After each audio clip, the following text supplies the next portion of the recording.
Gracias, Jesús. Gracias. Bueno, nadie puede decir que aquí no oramos. En realidad, la batalla se arreció ya desde hace varias semanas. Créanmelo. Eh, Fue desde que empezamos a abrir el reino de Dios aquí adentro y empezamos a explicar y a aprender cómo el Señor Jesucristo va a redimir ese nombre que Dios el Padre puso aquí por creación en nosotros y fue tomado cautivo por la serpiente en el jardín del Edén. Amén. O sea, cuando empezamos a enseñar eso, casi podía yo adivinar el nivel de batalla espiritual que se iba a levantar. Pero ¿saben qué? Para eso está el resto de la familia espiritual. Por eso hemos aprendido el valor de orar juntos, no unos por otros, sino unos con otros, y unir cada quien su capacidad, el don que Dios le ha dado, amén, su energía natural y espiritual, y todos juntos poder orar así como lo hemos hecho en esta noche. Amén. Creo que fue de mucho provecho el que tanto ayer como hoy tuviéramos, o sea, no estamos haciendo a un lado el alabar a Dios con danza y con canto y con gritos de júbilo y palmas, pero el Señor nos movió a estos 2 días girar las balanzas del lado de la oración. Amén. Y creo que ha sido de mucho provecho, gracias a Dios. Estoy seguro que algunos de ustedes probablemente no habían experimentado estar pues sí, en reuniones de oración, pero no necesariamente a este nivel. Déjenme explicarles algo. Todo en Dios es infinito, inagotable. O sea, ¿dónde le vamos a poner un tope a la experiencia de orar? ¿Dónde topa? La pregunta sería, ¿dónde topa Dios para que ahí tope todo lo demás? ¿Me explico? Amén. En la palabra de Dios el Señor nos enseña a orar pidiendo. Y ese pues es el primer nivel de oración que todos empezamos a experimentar desde el día de nuestra salvación. Aprendemos a pedir, aprendemos a hablarle a Dios con inteligencia. Pero luego un día viene el Señor y nos bautiza con su Espíritu Santo y fuego. Y nos da el don de hablar en otras lenguas.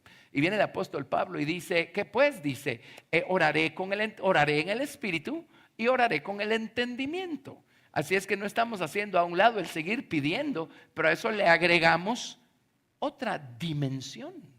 Se llama orar en el Espíritu. Y en realidad uno cree que es uno el que está haciendo la oración, pero la verdad es el Espíritu de Dios en uno el que está haciendo la oración, ¿verdad? Resulta que en eso de orar en el Espíritu hay mundos que explorar. Y viene Pablo en el libro de Romanos y dice que hemos de pedir como conviene, no lo sabemos. Pero el Espíritu Santo nos ayuda en nuestra debilidad, intercediendo por nosotros con gemidos indecibles, conforme a la voluntad del Padre.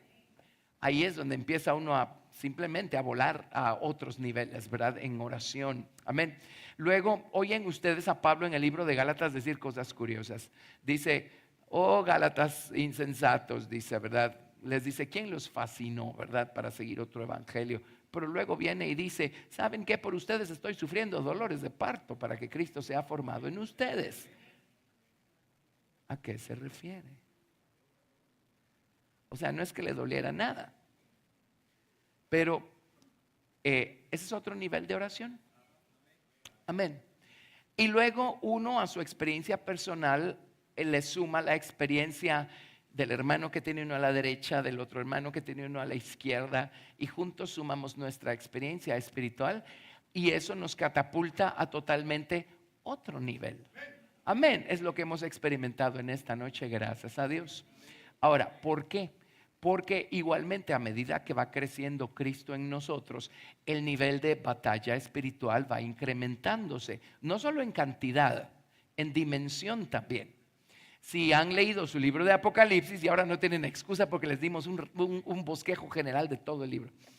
Pero Lucifer en el libro de Apocalipsis aparece nombrado por 4 nombres, ¿se acuerdan? Satanás, Diablo, la serpiente antigua y el dragón. Están hablando del mismo individuo, pero están hablando de 4 diferentes niveles de maldad o niveles de operación. Entonces, a medida que Cristo va creciendo en nosotros, créanme, el nivel de operación del diablo que viene en contra nuestra sufre un incremento cuantitativo y cualitativo. y de estar batallando en contra del enemigo en su capacidad de Satanás. Satanás es el que busca siempre estarnos poniendo tropiezos, siempre estarnos poniendo obstáculos. Él es el que se opone, es nuestro oponente. Amén. Llega un momento en donde Cristo crece lo suficiente en nosotros como para ya no caer en esas trampas. Entonces, así como nosotros nos graduamos a otro nivel, el diablo se gradúa a otro nivel también. Y entra en acción nuestro enemigo en su capacidad de diablo. ¿Se acuerdan qué hace el diablo? Él es el acusador de los hermanos. El diablo es el que anda como león rugiente buscando a quien devorar. Y además es el que se viste como ángel de luz. Miren qué engañoso es el enemigo.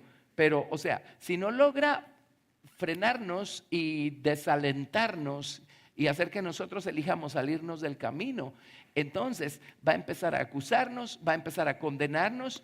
Pobrecito, qué ignorante es el enemigo. O sea, ¿en qué momento le dio Dios el poder legal a Lucifer para juzgarnos a nosotros? Ese poder lo tiene únicamente el Señor Jesucristo. Resulta que Él es el juez, pero además es nuestro abogado. Amén. Gracias a Dios. Pero el diablo cree tener ese derecho. Pero luego viene como león rugiente buscando a quien devorar y busca devorarnos de muchas maneras, ¿verdad?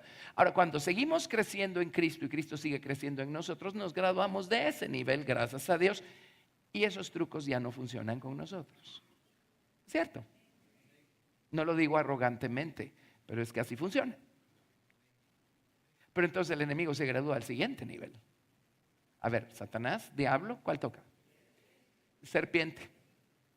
La serpiente engaña, encanta, lo que significa que el ataque es más sutil. ¿Sí? El juego se pone más sucio a ese nivel. Pero a esas alturas, pues cuando llegamos hasta ahí en nuestra batalla espiritual es porque Cristo nos ha llevado hasta allí en cuanto a conocimiento y experiencia en su palabra. Entonces, batallamos a ese nivel contra el enemigo, ¿verdad? Cuando ya esos trucos no funcionan contra nosotros porque nos hemos graduado al siguiente nivel, Él se gradúa al siguiente nivel. Y entonces entra en acción en su capacidad de dragón. La palabra dragón literalmente en hebreo significa elongar. Ya sé que una cosa de este tamaño parezca de este, ¿verdad? Y empezamos a angustiarnos, empezamos a afligirnos y empezamos a pensar que todo se está desmoronando. Amén. ¿Alguna vez ha sentido que usted nunca ha hecho nada bien? Que nadie lo quiere y a nadie le interesa lo que usted hace. Adivine quién está batallando allí. Es el dragón. Pero ya cuando lo enfrentamos a esos niveles es porque ya el arca y el propiciatorio están sobre nuestros hombros.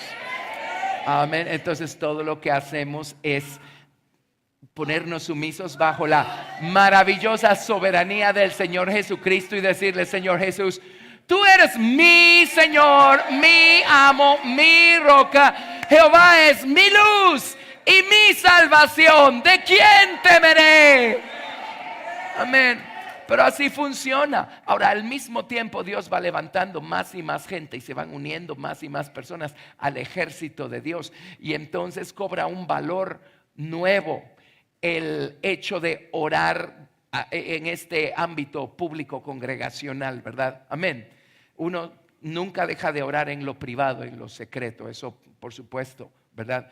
Pero llega un momento en donde uno entiende más y mejor el valor de venir a reuniones como la que hemos tenido y orar todos juntos. Amén. Llega un punto en donde uno solito no va a poder seguir dando el siguiente paso que tiene que dar. Nos necesitamos los unos a los otros. Entonces ahí es donde, o sea, si íbamos a 100 kilómetros por hora, unámonos todos y de repente estamos caminando a 1000 kilómetros por hora con nuestras oraciones, ¿sí? Así es que, pues gracias a Dios es lo que hemos experimentado en esta noche. Amén. Amén. Bueno, habiendo dicho eso, vamos a seguir con lo que hemos estado estudiando.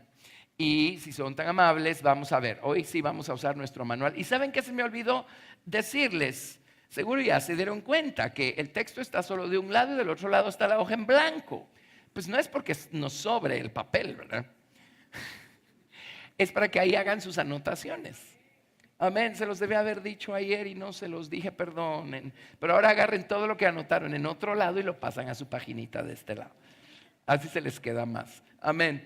Pero voy a seguir sentando algunas bases, pero hoy sí en algún momento vamos a tocar el manual. Así es que tenga usted su manual listo. Este tema empieza a desarrollarse en la página 11. Página 11. Ahora, la razón por la que si vieron las lecciones que están en el manual, no están en forma de bosquejo, sino que están elaboradas, porque de esa manera cualquiera puede agarrar un manual de estos y estudiar por su propia cuenta estos temas. Por eso lo hacemos así, tenemos el cuidado de hacerlo así, ¿sí? Muy bien. Muchas cosas que vamos a mencionar, no ahorita, las de ahorita todavía no están en el manual, pero más adelante, pues ahí están. Entonces de esa manera podemos nosotros solo complementar. Cualquier cosa que no pescamos, pues aquí está y luego podemos ir y volverlo a estudiar y ser bendecidos de esa manera, ¿sí? Bueno, ¿cuántos aprendieron algo el día de ayer? Podemos darle gracias al Señor. ¡Eh! Gracias a Dios. Y yo le llamo el cuadro grande. Una vez busqué la expresión cuadro grande en un diccionario castellano. ¿Y qué creen? Es mal español. En español no se dice así. Se dice el panorama general o algo así. A mí me gusta más cuadro grande. Así que voy a seguir hablando mal español. Y vamos a seguir diciendo el cuadro grande. Pero vámonos a Apocalipsis capítulo 21. Apocalipsis capítulo 21. Verso 9. Apocalipsis 21, 9. A ver. Aquí estábamos ayer. Pues podemos seguir aquí. Apocalipsis 21, 9. ¿No les parece sorprendente que la Biblia termina donde empieza? Y se cierra el círculo, ¿verdad? En otras palabras, el trabajo que viene a hacer Jesucristo al corazón del creyente es llevarlo de regreso al centro del jardín del Edén, que no es otra cosa más que el centro de la voluntad de Dios, el centro de su naturaleza misma, el centro de su nombre. Pero el pecado corrompió de tal manera al hombre que pues Cristo tiene que hacer un trabajo, una tarea titánica que solo Él puede hacer en nuestros corazones. Cuando Adán, el primer hombre, y la primera mujer pecaron, pues Dios tuvo que sacarlos de este lugar y los sacó por la puerta oriental. Y puso en la puerta oriental 2 querubines, ¿se acuerdan? Y puso una espada ardiente que se revolvía para todos lados. Bueno, gracias a Dios por Cristo Jesús, Señor nuestro. Esos querubines, a ver cómo eran o cómo son.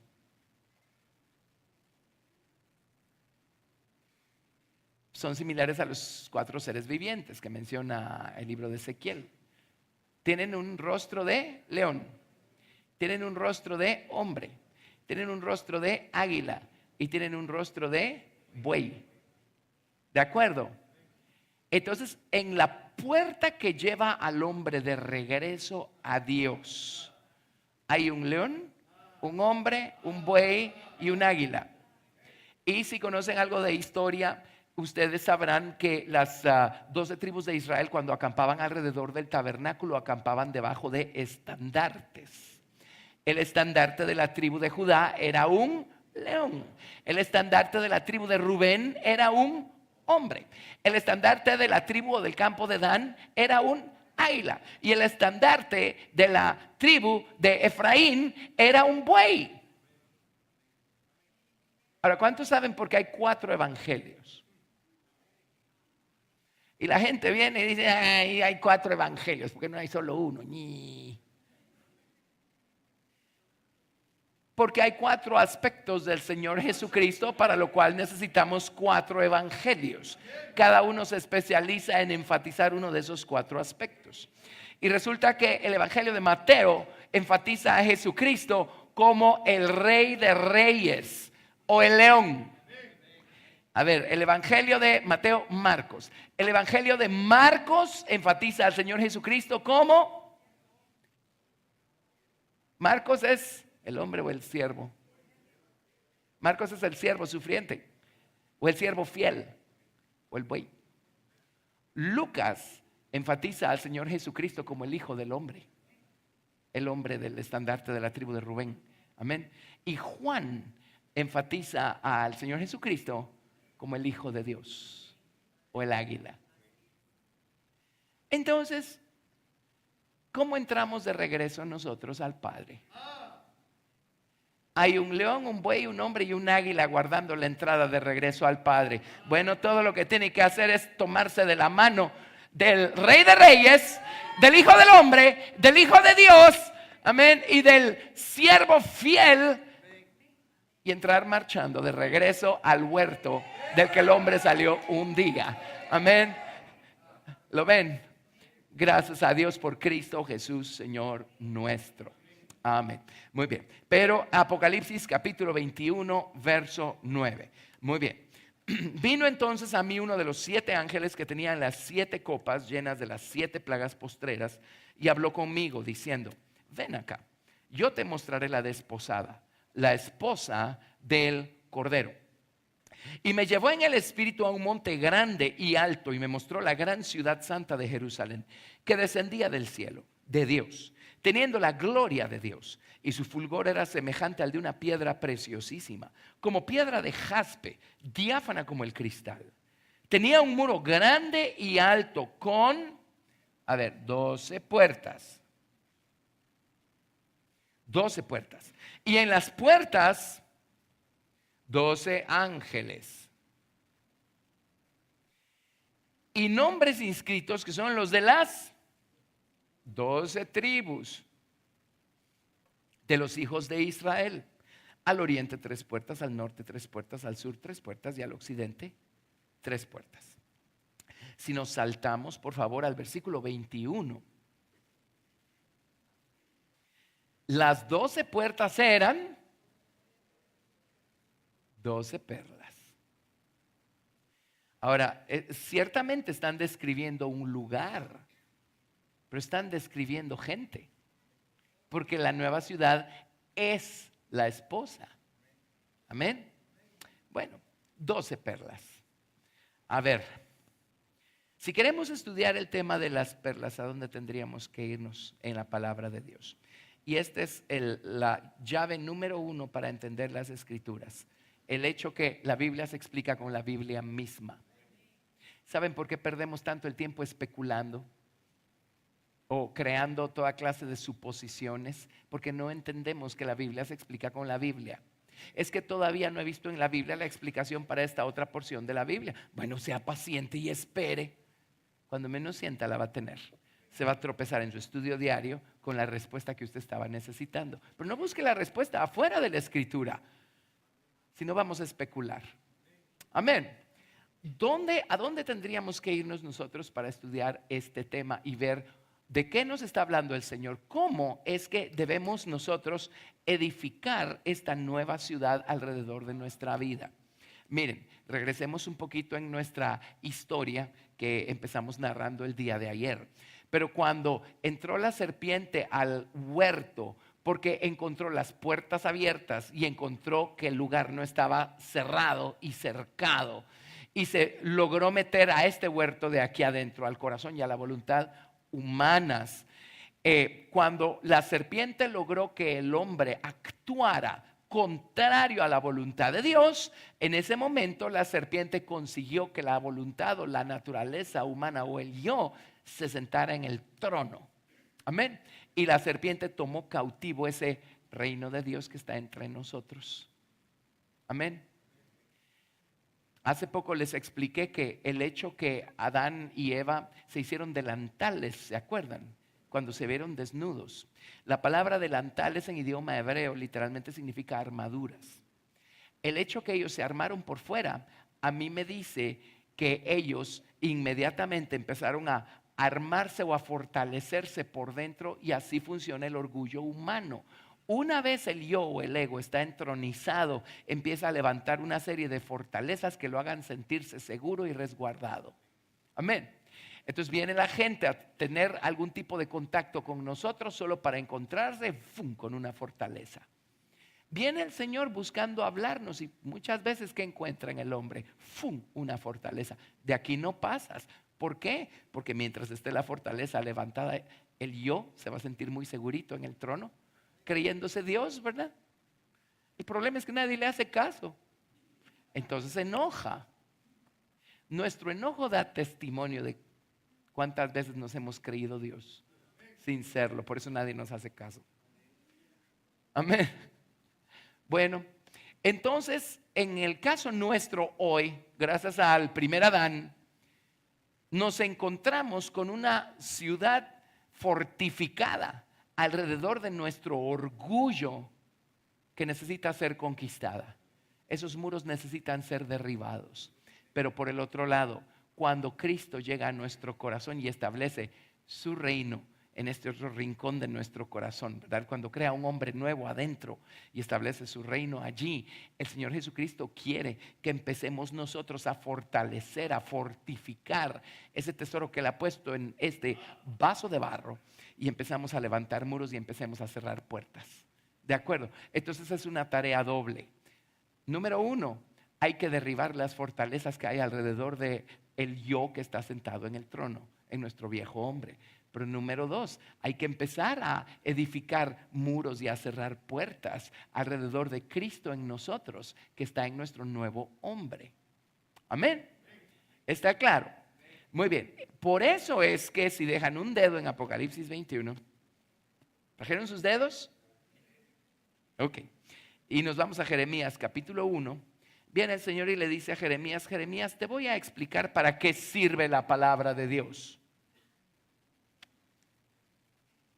Te voy a explicar cuál es básicamente y en resumen el ministerio de la palabra de Dios. Jeremías capítulo 1, verso 10. Jeremías capítulo 1, verso 10. Mira que te he puesto en este día sobre naciones y sobre reinos, para arrancar y para destruir, para arruinar y para derribar, para edificar y para plantar.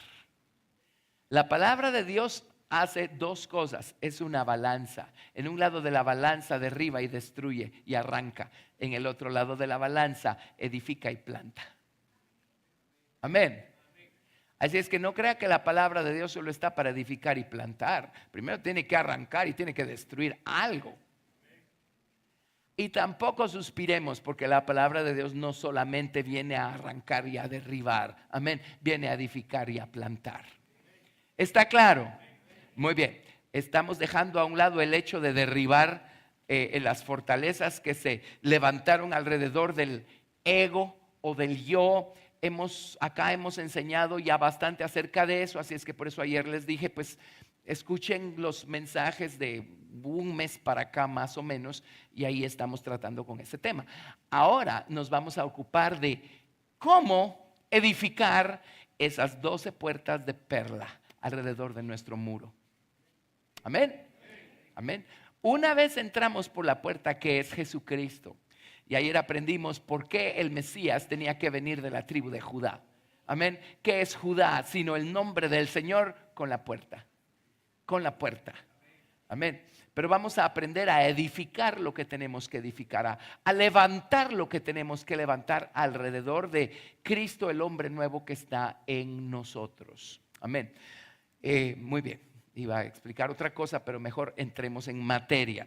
Ahora, la pregunta era, si vamos a estudiar el tema de las perlas, ¿a dónde nos vamos? Yo recuerdo una historia por allí en Mateo capítulo 13. Amén. Mateo capítulo 13, verso 45 y 46.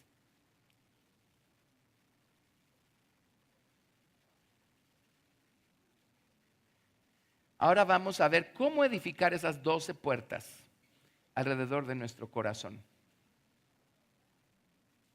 Y como explicamos ayer, hay una que es la primera, la más básica, y yo diría la raíz de todo lo demás, o la base para que todo lo demás funcione. Es esa primera puerta, es la puerta de Judá, es la primera. Amén. Si eso está presente en nosotros, edificar las demás puertas va a venir, se va a dar. Pero en Mateo 13:45 dice: también el reino de los cielos es semejante a un mercader que busca buenas perlas. No solo busca una, busca perlas en plural. Adivine cuántas está buscando. 12. Busca buenas perlas. Que habiendo hallado una perla preciosa, fue, vendió todo lo que tenía y la compró. Luego hay un intercambio acá. Si queremos esa perla, algo tenemos que dar a cambio, ¿no? Amén. Amén. Esto ya es el proceso que nos lleva a crecer y a madurar en Cristo. El ir entregándole a Él lo que Él nos vaya pidiendo, ¿verdad? Es un intercambio. Perla. Perla. Me fui. Ok. Bueno, regrésenme. El reino de los cielos es semejante a un mercader que busca buenas perlas. Cuando encuentra una, va y vende todo lo que tiene y la compra. El reino de los cielos es semejante a un mercader. Entonces, ¿en qué tenemos que convertirnos si vamos a conseguir esas perlas? En mercaderes. En mercaderes. Amén. Si son tan amables, vámonos a Proverbios capítulo 31. ¿Se acuerdan de la mujer virtuosa? ¿De qué están hablando allí? Sino de atributos que tienen que ver con la esposa del Señor Jesucristo, que otra cosa, ¿verdad? Y mire lo que dice Proverbios 31. La historia de la mujer virtuosa o la descripción de sus atributos empieza en el verso 10. Leamos desde el verso 10, Proverbios 31, 10. Dice, mujer virtuosa, ¿quién la hallará? Ahora, la palabra virtuosa significa fuerte, significa llena de valor, de fortaleza. ¿Quién la hallará? Porque su estima sobrepasa largamente a la de las piedras preciosas. El corazón de su marido está en ella confiado y no carecerá de ganancias. El marido es el Señor Jesucristo. Le da a ella bien y no mal todos los días de su vida. Busca lana y lino y con voluntad trabaja con sus manos. Oiga lo que sigue. Es como nave de mercader. Trae su pan de lejos. O sea, la gente que va a pasar toda la eternidad en la Nueva Jerusalén tuvo que aprender a ser muchas cosas. Una de ellas, mercaderes. Nave de mercader. Y mercader significa negociar, significa comerciar. Amén. En otras palabras, son personas expertas en esta clase de intercambios. Quiero más de Dios, se tiene que ir algo más de mí mismo. Quiero más de Dios, se tiene que ir algo más de mí mismo. Amén. Es necesario que yo mengue para que Él crezca. Es como nave de mercader y trae su pan de lejos. O sea, no importa el esfuerzo que tenga que hacer, va a conseguir lo que se ha propuesto. Ustedes saben que el hombre a causa del pecado se volvió necio, pero la necedad no era más que una virtud que se corrompió por culpa del pecado. El Señor quiere convertir nuestra necedad. ¿Saben para qué?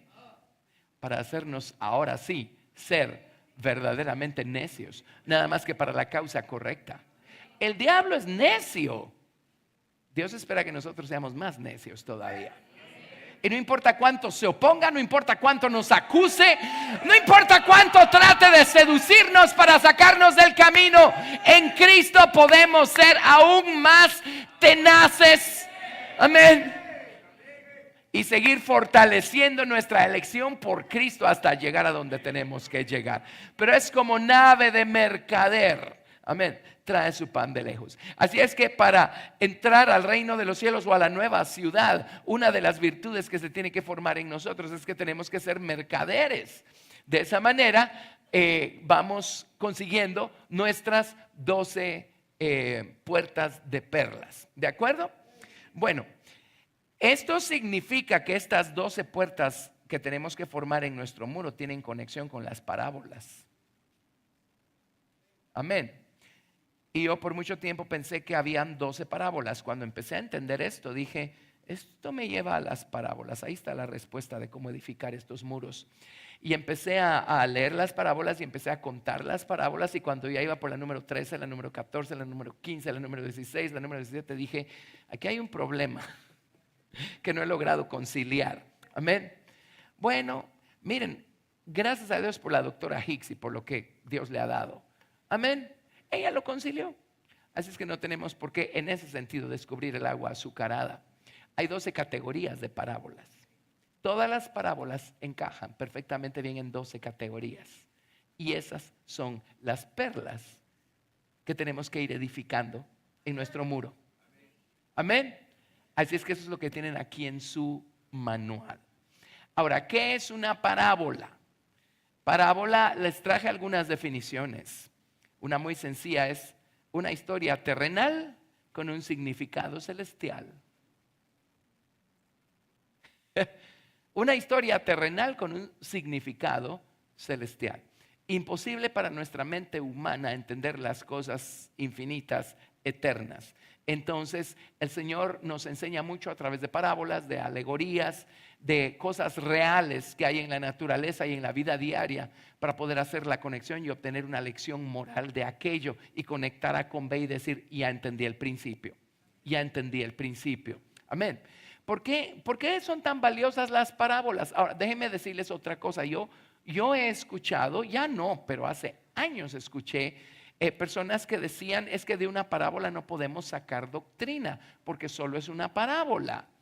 Bueno, obviamente no han entendido 2 de Timoteo 3, 16 y 17. Dice, toda la escritura es inspirada por Dios y útil para enseñar. Esa palabra enseñar en griego es la palabra doctrina. Amén.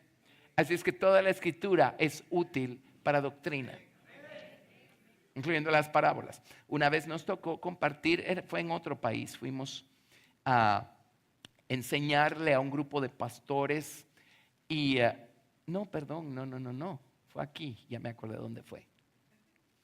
Pero sí fue lejos de la ciudad. Y fuimos y enseñamos. Y yo no sé si el pastor Eric estaba conmigo en esa ocasión. Amén. Él me veía lavarme los dientes con mi agua salvavidas y hacer todo con mi agua salvavidas. Y él, por la pena que no se nos acabaran las botellitas de agua salvavidas, se lavó los dientes con agua del chorro. Bueno, a él le dio amebas, a mí no. Fue toda una experiencia. Pero estábamos enseñando. Y gracias a Dios por la sinceridad de la persona que levantó la mano, estábamos buscando enseñarles acerca del bautismo con el Espíritu Santo. Y esta persona levantó la mano y dijo, pastor, mire, es que sabe qué pasa, porque a mí ya me había llamado la atención los ojos de la gente, ¿verdad? Él me dijo, es que sabe que a nosotros nos enseñaron que de los libros históricos no podemos nosotros sacar doctrina. Entonces le digo, a ver, analicemos eso. A ver, libros históricos. Josué, Jueces, Ruth. Primera de Samuel, segunda de Samuel, primera de Reyes, segunda de Reyes, primera de Crónicas, segunda de Crónicas. Esdras, Nehemías, Esther. Esos son libros históricos. ¿Sí? Ahí estamos. Luego, Hechos. Le digo, ¿se da cuenta lo que están haciendo? Ya arrancaron de su Biblia la mitad del contenido. Y entonces le cité 2 de Timoteo 3, 16 y 17, porque estábamos tratando de enseñar acerca del bautismo con el Espíritu Santo basándonos en el libro de los Hechos, ¿verdad? Amén. Miren qué cosa, qué afortunados somos cuando entendemos que desde la primera palabra del libro del Génesis hasta la última palabra en el libro de Apocalipsis, todo es para nosotros. Todo es útil para nosotros. Gracias a Dios por eso, ¿verdad? Amén. Bueno, en fin, pero aquí tenemos pues parábolas. Solo entre paréntesis, la razón por la que las parábolas son tan poderosas y tan reales y tan verdaderas. Ahora, aparte es una fábula. En una fábula yo cuento un cuento de animales imaginarios que hacen cosas imaginarias. No, esto no son fábulas, son parábolas. O sea, las historias son hechos reales que ocurren en la vida diaria o que acontecen en la naturaleza, en los procesos naturales. Amén. La razón de esto es porque la misma sabiduría con la que Dios formó al hombre. Es la sabiduría con la que Dios creó todas las demás cosas. Y los mismos principios que operan en el mundo espiritual, créame, son los mismos principios que operan en el mundo físico. Son los mismos, es la misma verdad la que pone en operación todo el universo. Es la misma verdad. Amén. Por eso cuando uno adquiere sabiduría del Señor Jesucristo, de su palabra, uno se vuelve sabio para su trabajo, para sus estudios, para resolver un problema, para un negocio. Son los mismos principios, nada más que aplicados en diferentes ámbitos. Y Romanos 1:20, la última vez que lo leí todavía decía: porque las cosas invisibles de Dios, su eterno poder y deidad, se hacen claramente visibles por medio de las cosas que Dios ha hecho. Amén. Así es que todo lo que Dios hizo en este mundo tiene por oficio el revelarnos la sabiduría de Dios que está detrás de todo lo que Dios hizo. La sabiduría, la inteligencia, el conocimiento que Dios puso detrás de todas las cosas. Amén. Bueno, ¿se imaginan el hombre cuán inteligente trata de ser, que empieza a buscar llamarle por otros nombres y a darle otro tipo de naturaleza a las cosas que Dios hizo perfectas? Eso no funciona así, ¿de acuerdo? Entonces por eso es tan poderosa la parábola. Amén. Estamos hablando de, con total confianza, poder nosotros aprender principios espirituales y eternos si entendemos cómo funciona el principio natural o físico. ¿Se acuerdan? Por ejemplo, vámonos a Primera de Reyes 4:32. Primera de Reyes 4:32.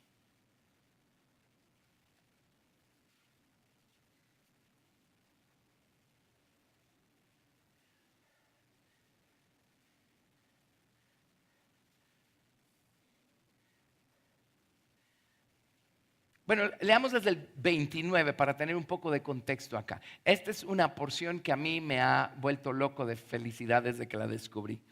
Primera de Reyes 4:29 dice: y Dios dio a Salomón sabiduría y prudencia muy grandes, y anchura de corazón como la arena que está a la orilla del mar.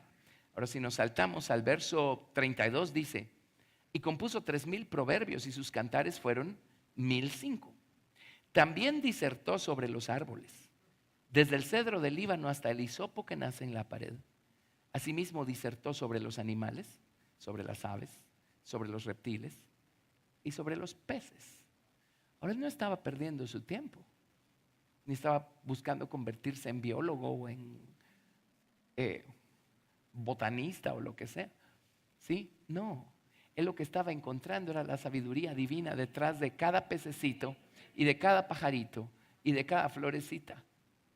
Amén. Porque creen que Dios está en el negocio no solamente de redimir al hombre, Dios va a redimir este planeta también. ¿Cuál es el interés que tiene Dios en este planeta? Así como Dios hizo al hombre a su imagen y semejanza, créame, Dios hizo este mundo a imagen y semejanza de los cielos.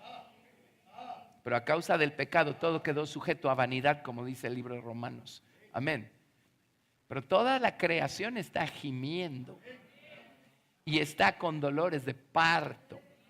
Una de las razones por las que una de las señales de los tiempos finales es un incremento en terremotos es porque toda esta creación está con dolores de parto, esperando la redención, la manifestación gloriosa de las primicias de los hijos de Dios. Amén, amén. Tremendo, ¿verdad? Todo esto nos pone en un contexto, ¿verdad? Bueno, más al respecto. Pero vayámonos entonces a las parábolas. Y aquí pues ya vamos a usar nuestro librito. Lean lo que pusimos acá, lo que puse yo de introducción. Esa es página 11. Lean en su casa la página 12. Lean en su casa la página 13. Lean en su casa la página 14. Y leamos aquí la página 15. Pero me prometen que van a leer lo que hay en las otras páginas anteriores. Solo de la página 11 a la 14 podríamos tener toda la convención de entrenamiento. Amén. pero léanlo ustedes, los va a enriquecer, los va a volver locos lo que está ahí, en el buen sentido. Gracias a Dios. Pero entonces, vámonos por favor a las parábolas. Así es que ya establecimos, hay más de 12 parábolas en la palabra de Dios, en los evangelios. De hecho, los evangelios que más parábolas tienen son Mateo y Lucas. Marcos también tiene parábolas, por supuesto se repiten varias. El evangelio de Juan tiene solo una, que es la historia de Jesús como la puerta de las ovejas. Amén. Pero en total tenemos 12 categorías de parábolas. En 12 categorías se encajan todas las parábolas y aquí podemos ir nosotros viendo cómo se pueden ir formando en nosotros esas 12 puertas. O más bien, cómo podemos ir cerrando con perlas esas 12 puertas para que lo que no tiene que entrar no se meta. Y créanme que también funciona para no dejar salir lo que no tiene que salir. Amén. Pero la primera es clave. La primera es clave. Vamos a leer, vamos a estudiar y luego regresamos a comentar acerca del primer Adán. Y vamos a entender ahora sí a todo color qué dejó de hacer el primer Adán o qué hizo y qué dejó de hacer. Pero dice, Mateo capítulo 13, verso 1. Aquel día salió Jesús de la casa y se sentó junto al mar. Un dedito por favor en Mateo 13 y vámonos a Marcos capítulo 4. Marcos capítulo 4. Usted me dijo que había traído sus dedos, así es que usemos los dedos. Marcos capítulo 4, verso 1. Otra vez comenzó Jesús a enseñar junto al mar y se reunió alrededor de él mucha gente, tanto que entrando en una barca se sentó en ella, en el mar. Y toda la gente estaba en tierra junto al mar. Jesús estaba sentado en el mar cuando abrió la boca y empezó a hablar por parábolas. Alguien dirá, ¿y eso qué tiene de interesante? Pues a mí sí me llama la atención ese detalle, porque cuando les dio el sermón del monte, estaba sentado en un monte. Pero ahora está hablando de las parábolas del reino de los cielos y está sentado en el mar. ¿Y no han leído por ahí? Es necesario nacer de nuevo para ver el reino de los cielos. Pero dice, es necesario nacer del agua y del espíritu para entrar en el reino de los cielos. Si entendemos que el reino de los cielos es más allá de la salvación inicial, es la nueva Jerusalén, entonces verlo y entrar son dos experiencias diferentes. Por eso es importante saber que Jesús estaba en el mar. Ahora, yo le pido a usted que me consiga perlas. ¿A dónde se va a ir a buscarlas?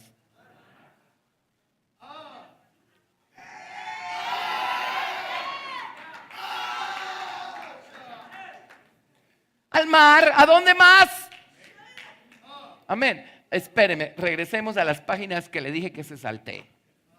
Vámonos a la página 14. Y solo leamos aquí donde empieza Salmo 18, ¿sí? Ahí están todas las citas, pero solo siga la lectura en su manual. Jesús mismo fue levantado por el Padre de las muchas aguas en el Salmo 18. Salmo 32, si oramos al Señor, Él nos librará de la inundación de muchas aguas. Salmo 46, Dios es nuestro amparo, nuestra fortaleza y nuestro pronto auxilio cuando las aguas del mar braman y se turban. Salmo 66, Dios nos hace pasar no solamente por fuego, sino también por el agua. Salmo 69, Dios nos librará de lo profundo de las aguas. Salmo 77, es en las muchas aguas que Dios abre el camino para nuestra siguiente etapa espiritual. Salmo 78, la columna de nube y fuego y del Espíritu Santo nos va a conducir en dirección a las muchas aguas. Salmo 88, el santo aborrecimiento de Dios por el pecado que hay en nosotros nos rodea como aguas. Salmo 93, Dios gobierna por encima y es más poderoso que las muchas aguas del enemigo. Salmo 104, Dios establece sus aposentos entre las aguas. Salmo 106, los enemigos del Señor que hay en nuestro corazón carnal, de lo que son figuras los egipcios, perecen en las muchas aguas. Salmo 107, Dios encrespa las ondas del mar para que clamemos a Él. Salmo 124, la ira de los enemigos es una inundación de aguas. Salmo 144, la mano de la gente impía es como las muchas aguas. Isaías 59, 19, el enemigo vendrá como un río, mas el Espíritu de Jehová levantará bandera contra él. Amén. Nuestra casa espiritual es golpeada por inundaciones. Si está fundada sobre la roca, permanecerá. Y luego en Apocalipsis 12, 15 se recordarán que de la boca del dragón sale un río de engaño. Aguas. ¿Quiere perlas? ¿Quiere sus perlas? ¿Quiere sus perlas? No se va a escapar de las muchas aguas. Ay, hermano, estoy que siento que me ahogo. Dele gracias a Dios. Va camino a encontrar una perla. Es allí donde Dios escondió las perlas. Por eso no todos las encuentran. Porque no todos están dispuestos a pasar por la inundación de muchas aguas para ser humillados lo suficiente para encontrar esa pequeña y valiosa perla que va a convertirse en una de sus 12 puertas para el muro de la nueva ciudad. ¿Lo ven? ¿Ven cómo es Dios de sabio? Amén. Dios es sabio. Entonces Jesús está por abrir la boca y empezar a revelar los misterios del reino de los cielos, y está sentado en el mar. ¿Qué le está diciendo a sus discípulos? Aquí le van sus perlas. Aquí están sus perlas. Abrácenlas, grábenlas en su corazón, ámenlas, pónganlas por obra, atesórenlas. Y vamos de camino a edificar esas 12 puertas en nuestro muro de jaspe alrededor de nuestro corazón. Amén. Gracias, Jesús. Aleluya. Amén.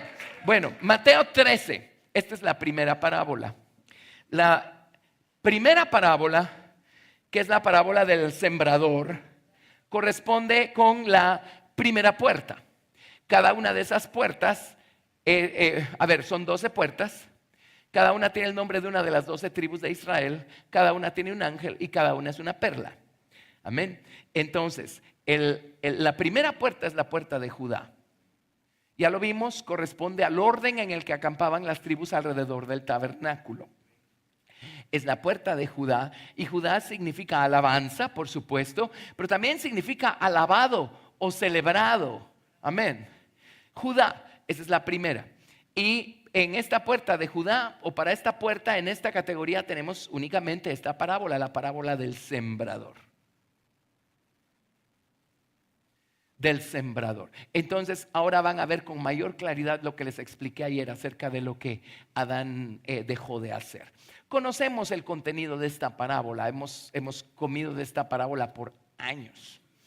Dice: en aquel día salió Jesús de la casa y se sentó junto al mar, y se le juntó mucha gente, y entrando él en la barca se sentó, y toda la gente estaba en la playa, y les habló muchas cosas por parábolas, diciendo: he aquí el sembrador salió a sembrar. Y mientras sembraba, parte de la semilla cayó junto al camino, y vinieron las aves y la comieron. Parte cayó en pedregales donde no había mucha tierra, y brotó pronto porque no tenía profundidad de tierra. Pero salido el sol se quemó, y porque no tenía raíz se secó. Y parte cayó entre espinos, y los espinos crecieron y la ahogaron. Pero parte cayó en buena tierra y dio fruto, cuál a 100, cuál a 60 y cuál a 30 por uno. El que tiene oídos para oír, oiga. Ahora los discípulos eran listos. Entonces, acercándose, los discípulos le dijeron: ¿por qué les hablas? Da risa, ¿por qué les hablas por parábolas? No sé, a ellos les estaba hablando también. Lo que pasa es que tampoco estaban entendiendo, pero no querían dar su brazo a torcer, ¿verdad? ¿Por qué les hablas por parábolas? Él respondiendo les dijo: porque a vosotros os es dado saber los misterios del reino de los cielos, mas a ellos no les es dado. Miren, para el pecador, la porción de las escrituras que es para ellos son los 4 evangelios. El resto de las escrituras son para los creyentes. Amén. Ok. Verso 12. Porque a cualquiera que tiene se le dará, y tendrá más. Pero al que no tiene aún lo que tiene le será quitado. Por eso les hablo por parábolas, porque viendo no ven y oyendo no oyen, ni entienden. De manera que se cumple en ellos la profecía de Isaías que dijo: de oído oiréis y no entenderéis, y viendo veréis y no percibiréis, porque el corazón de este pueblo se ha engrosado, y con los oídos oyen pesadamente, y han cerrado sus ojos, para que no vean con los ojos y oigan con los oídos, y con el corazón entiendan y se conviertan, y yo los sane. Por eso, si estamos aquí sentados oyendo, viendo y entendiendo, debemos darle gracias a Dios todo el tiempo, porque si Él no nos abre los ojos, no vemos, simplemente. Amén. Pero bienaventurados vuestros ojos porque ven y vuestros oídos porque oyen. Porque de cierto os digo que muchos profetas y justos desearon ver lo que veis y no lo vieron, y oír lo que oís y no lo oyeron. Oíd pues vosotros la parábola del sembrador. Cuando alguno oye la parábola del reino, la palabra del reino, y no la entiende, viene el malo y arrebata lo que fue sembrado en su corazón. Este es el que fue sembrado junto al camino. Y el que fue sembrado en pedregales, este es el que oye la palabra y al momento la recibe con gozo. Pero no tiene raíz en sí, sino que es de corta duración. Pues al venir la aflicción o la persecución por causa de la palabra, luego tropieza o luego se ofenden. El que fue sembrado entre espinos, este es el que oye la palabra. Pero el afán de este siglo y el engaño de las riquezas ahogan la palabra y se hace infructuosa. Mas el que fue sembrado en buena tierra, este es el que oye y entiende la palabra y da fruto. Y produce a 100, a 60 y a 30 por uno. ¿Cuál es el principio básico que nos enseña esta primera parábola? Se llama: ¿cuánto amor y cuánto cuidado tenemos por la palabra de Dios? ¿Cuán dispuestos estamos nosotros a enfrentar y a vencer cualquiera de los enemigos que quiera venir a hacer que la palabra de Dios no dé fruto en nuestra vida? En el primer caso, la persona iba caminando junto al camino, pues lo alcanzó una semilla. Pero si uno camina junto al camino, eso no le va a servir de gran cosa. Amén. La diferencia entre caminar junto al camino a caminar en el camino. Una cosa es tener, ¿qué les digo?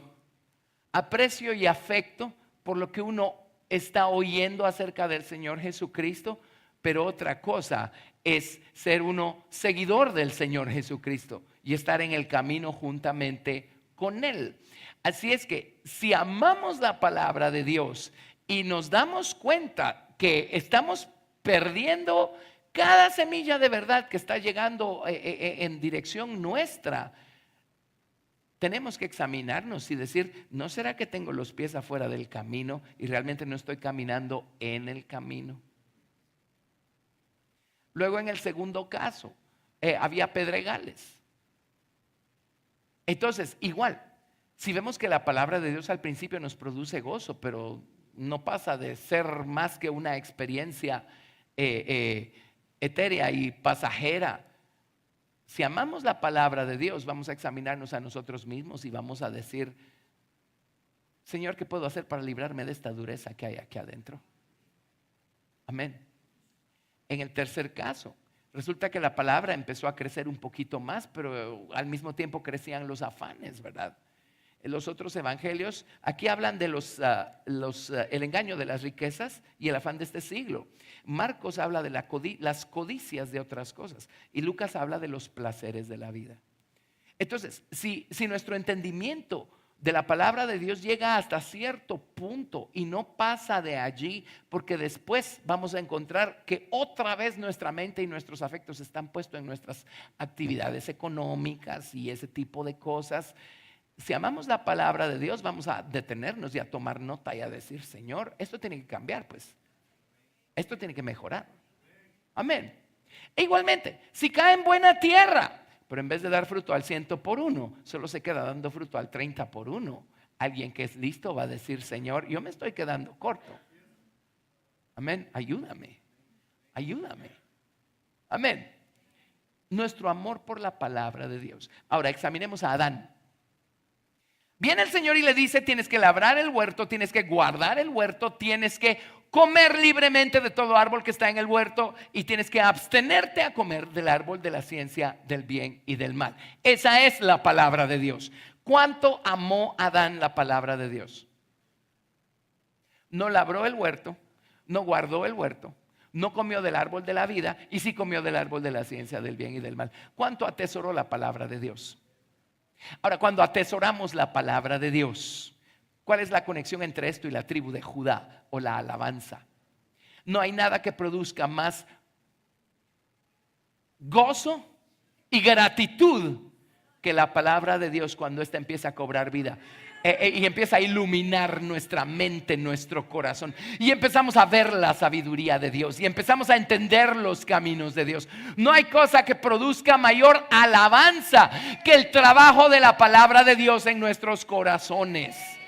¿Lo ven? Entonces, Adán menospreció las palabras que estaban viniendo de parte de Dios. No hizo nada con ellas. Entonces esto no produjo alabanza. Por lo tanto, la primera puerta, la del lado oriental, estaba completamente expuesta. No había un guarda en la puerta. La alabanza es un guarda en nuestra puerta que no deja que el enemigo se meta a nuestra mente y a nuestro corazón.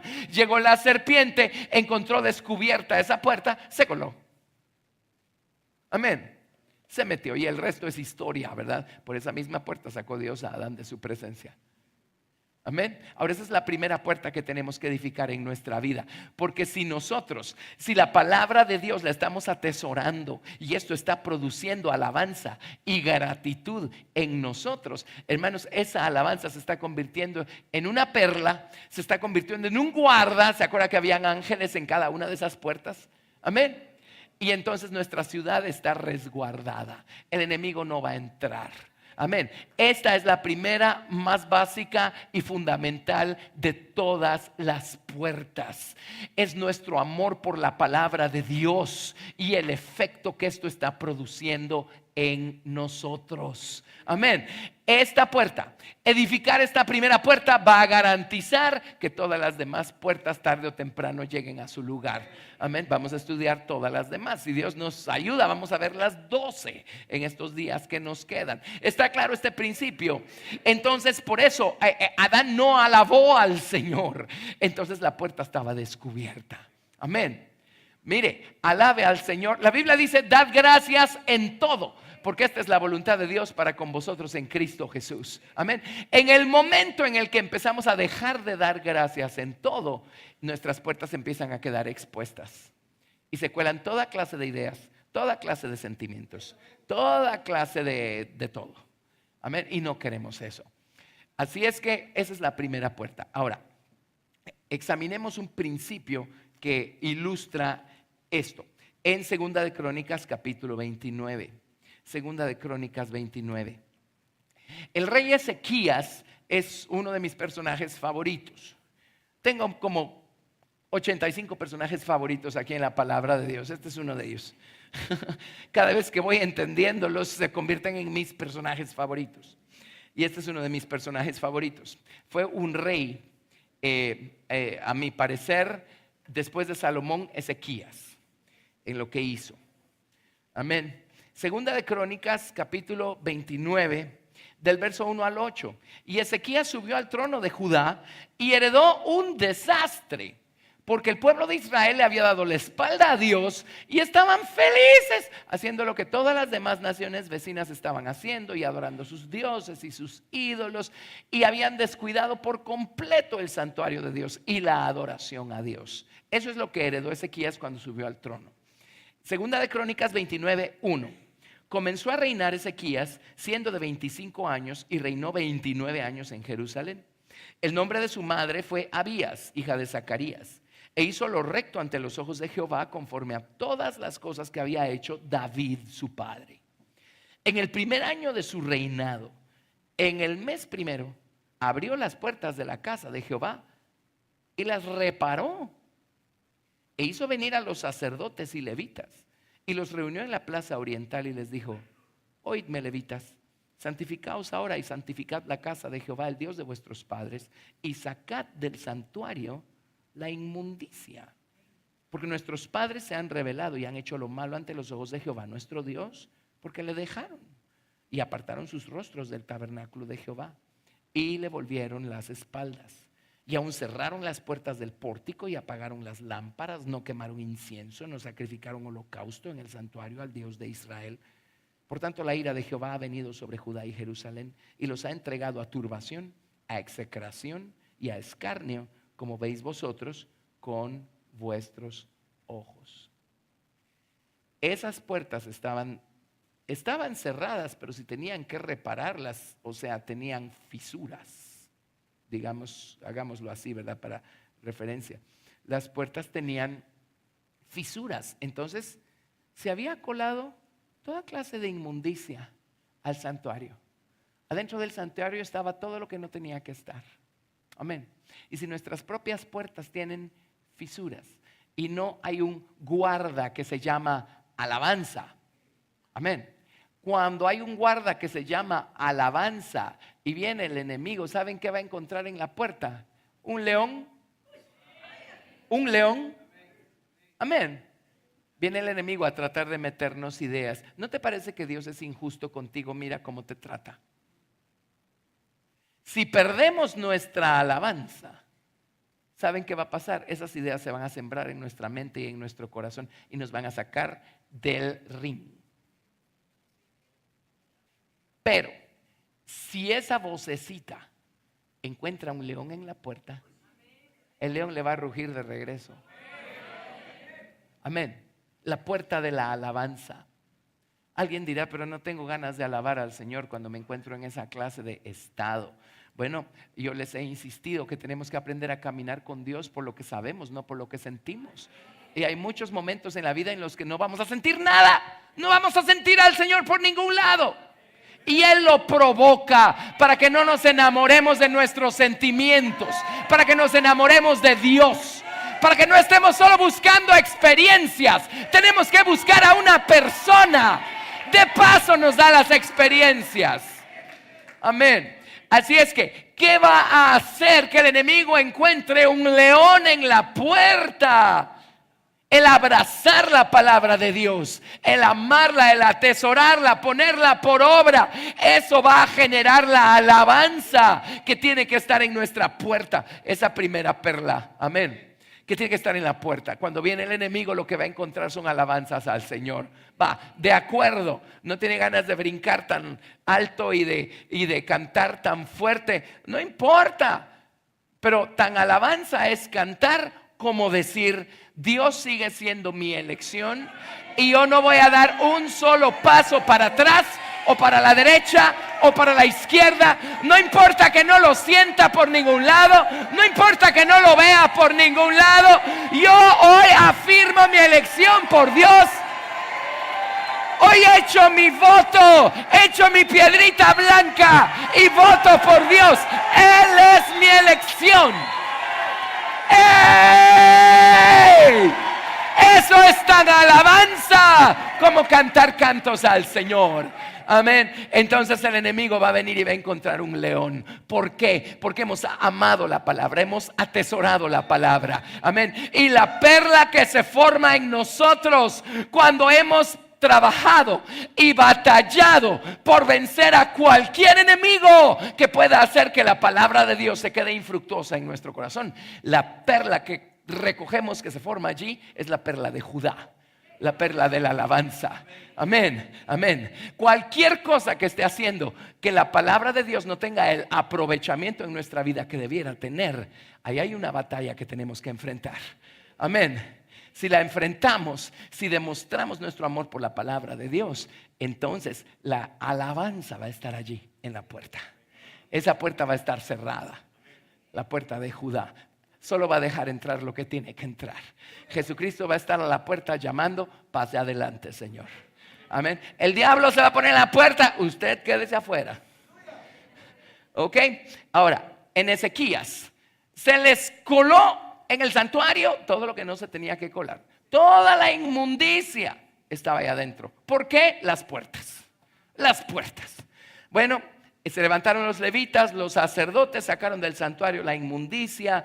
Ezequías los animó a que empezaran a hacer su tarea porque necesitaban restaurar todo, la adoración a Dios y las oraciones al Señor y todo aquello. Pero vino Ezequías y dijo, ok, ahora en el capítulo 31, verso 1 y 2 viene Ezequías y miren lo que hace. Segunda de Crónicas 31, versos 1 y 2. Hechas todas estas cosas, todos los hijos de Israel que habían estado allí salieron por las ciudades de Judá y quebraron las estatuas y destruyeron las imágenes de acera y derribaron los lugares altos y los altares por todo Judá y Benjamín y también en Efraín y Manasés hasta acabarlo todo. Después se volvieron todos los hijos de Israel a sus ciudades, cada uno a su posesión. Y arregló Ezequías la distribución de los sacerdotes y de los levitas conforme a sus turnos, cada uno según su oficio, los sacerdotes y los levitas, para ofrecer el holocausto y las ofrendas de paz, para que ministrasen, para que diesen gracias y alabasen. Y les voy a decir cómo lee la Biblia King James. Dice, para que ministrasen, para que diesen gracias y alabasen en las puertas de los atrios de Jehová. ¿Qué hizo? Puso alabanza en las puertas. Puso alabanza en las puertas. Dijo, ya nos pasó una vez que se llenó de inmundicia el templo. Yo sé cómo mantener la inmundicia lejos del templo. Pongamos alabanza en las puertas y ningún tipo de espíritu de mala actitud, ningún tipo de inmundicia se va a colar en nuestra mente, en nuestro corazón. Pongamos alabanza en las puertas. Amén. Por eso es tan importante aprender a dar gracias en todo, a alabar a Dios en todo y por todo. Ahora, un pequeño recorrido. Salmo 9, Salmo capítulo 9. Salmo 9. Versos del 1 al 14. Bueno, ¿saben qué? Resumamos un poquito.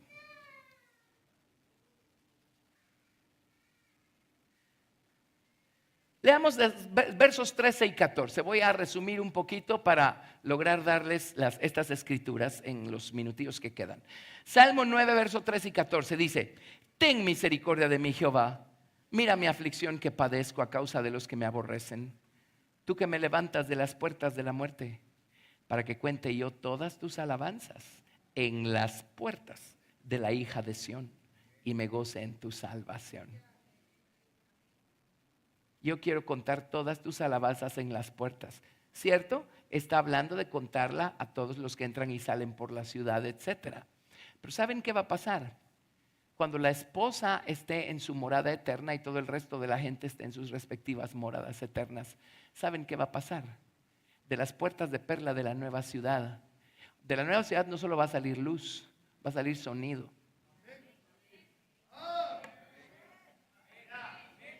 Y de esa nueva ciudad van a salir las alabanzas de todos los que llegaron a la esposa del Señor Jesucristo. Por eso en el libro de Apocalipsis, bueno, cuando estudiamos el trono dice, y del trono salían voces. Siempre habla de voces en plural, porque los que vencieron se sentaron con Él en el trono. Son las voces de Cristo y de los que están en el trono juntamente con Cristo. Amén. Entonces, cuando los 4 seres vivientes oyen las voces de alabanza que salen del trono, ellos empiezan a dar gracias y a alabar al Señor y a ministrar su nombre.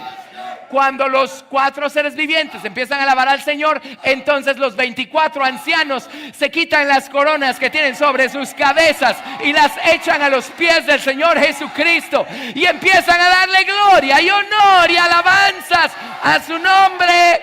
Cuando los 24 ancianos empiezan a darle gloria al Señor, entonces los miles de millares de ángeles y las multitudes le están diciendo al que está sentado en el trono y al Cordero: sea la gloria, el honor, la alabanza por los siglos de los siglos. Todo porque salió alabanza de las puertas de las hijas de Sión. Amén. Hubo gente que edificó estas puertas. alrededor de su ciudad. Amén. Y de estas puertas sale alabanza, amén. Nuestro testimonio es lo que va a hacer que toda rodilla se doble y toda lengua confiese que Jesucristo es el Señor, para gloria de Dios Padre, eventualmente. Amén. Bueno, hagamos Isaías capítulo 60, verso 18. Isaías 60, 18. Sí, Isaías 60, 18.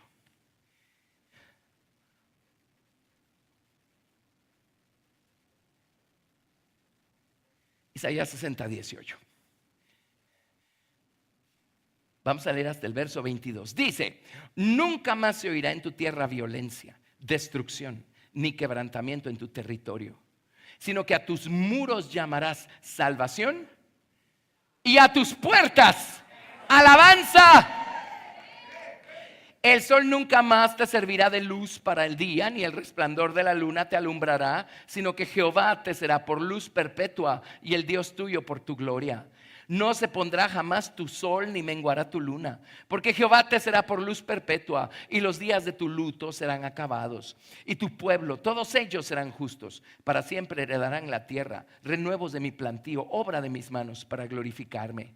El pequeño vendrá a ser 1000, el menor un pueblo fuerte. Yo Jehová a su tiempo haré que esto sea cumplido pronto. Amén. A tus puertas llamarás alabanza. A tus puertas llamarás alabanza. Son las alabanzas que salen de un corazón trabajado por la palabra de Dios. Las alabanzas que salen de un corazón que trabajó y venció esa actitud que nos hace caminar junto al camino en vez de caminar en el camino. Un corazón que lidió con todos los pedregales duros que habían aquí adentro. Un corazón que lidió con todos sus afanes y su amor por las riquezas temporales. Un corazón que lidió con la pereza que lo hizo dar fruto al 30 por 1 en vez de dar fruto al 100 por 1. Amén. Un corazón en el que la palabra de Dios dio mucho fruto. Es un corazón lleno de alabanza. Amén. ¿Saben por qué? Bueno, hemos tenido oración el día de ayer, el día de hoy. El día de mañana vamos a girar las balanzas del otro lado. Es que miren, si no tenemos reuniones, servicios de 3 horas, tenemos que recortar la alabanza o recortar la oración. Ahora, ¿qué predicamento? Porque no queremos recortar ninguno de los dos. Entonces lo que hicimos fue poner 2 días de full oración y mañana pues vamos a orar un poquito, pero vamos a tener full alabanza. Amén, amén. Pero ¿por qué la alabanza es tan clamorosa y explosiva en medio nuestro? ¿Saben por qué es? Algo tiene que haber hecho la palabra. Algún nivel de amor por la palabra tenemos que tener en nuestro corazón. Una cosa es consecuencia de la otra. Es imposible buscar tener niveles altos y profundos de alabanza sin un amor alto y profundo por la palabra de Dios. Es imposible. Una cosa es resultado de la otra. Me explico. Amén. Todo va de la mano. Apaguemos el espíritu y cortemos la alabanza y automáticamente se nos cierra la palabra. Amén. Eso que no lo vamos a hacer. ¿Lo ven? Entonces Judá es el producto de abrazar la palabra de Dios y de cuidar de ella con todo nuestro corazón. Eso va a poner alabanza en nuestras puertas. Y cuando el enemigo se acerque con sus ideas y sus cuentos, ¿qué va a encontrar sino un león? El león de Judá, el león de la alabanza, amén, rugiéndole de regreso. Y él no va a poder sembrar ideas en nuestro corazón. Por eso un berrinche puede ser mortal para nosotros. Amén. En vez de quejarnos, alabemos al Señor y démosle gracias por todo. Amén. Y habremos edificado esa primera puerta. ¿Está claro la primera puerta? Bueno, ¿qué creen? Ya hicimos una, nos faltan 11. Démosle gracias a Dios por esa primera puerta. ¡Hey! Pongámonos en pie y démosle toda la gloria al Señor. A Dios Padre, en el nombre del Señor Jesucristo. Amén. Gracias, Señor. Bendito Dios. Gracias, Padre. Gracias, Padre.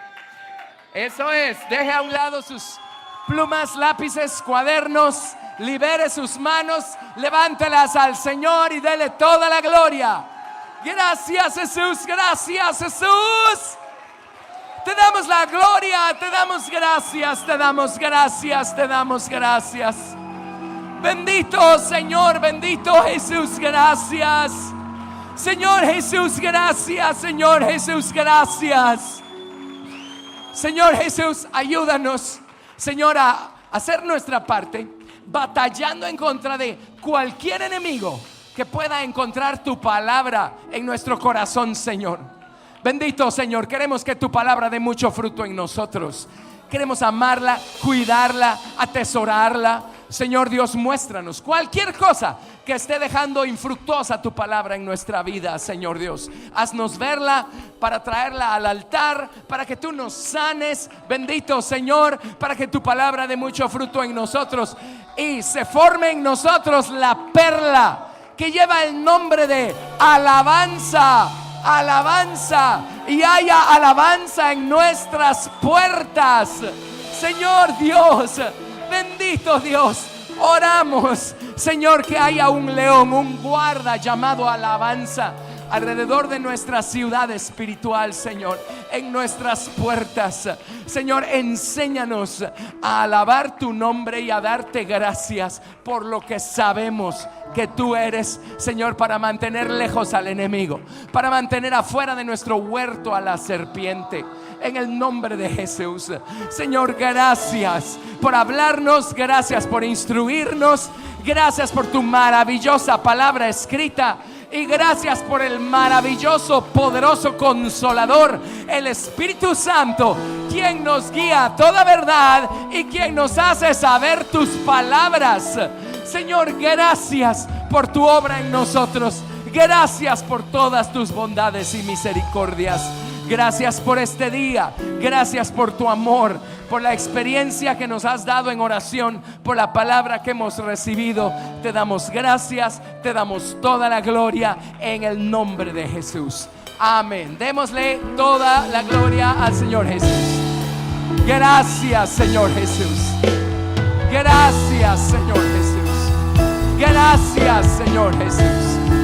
Gracias, Jesús. Gracias, Jesús. Te alabamos, te bendecimos.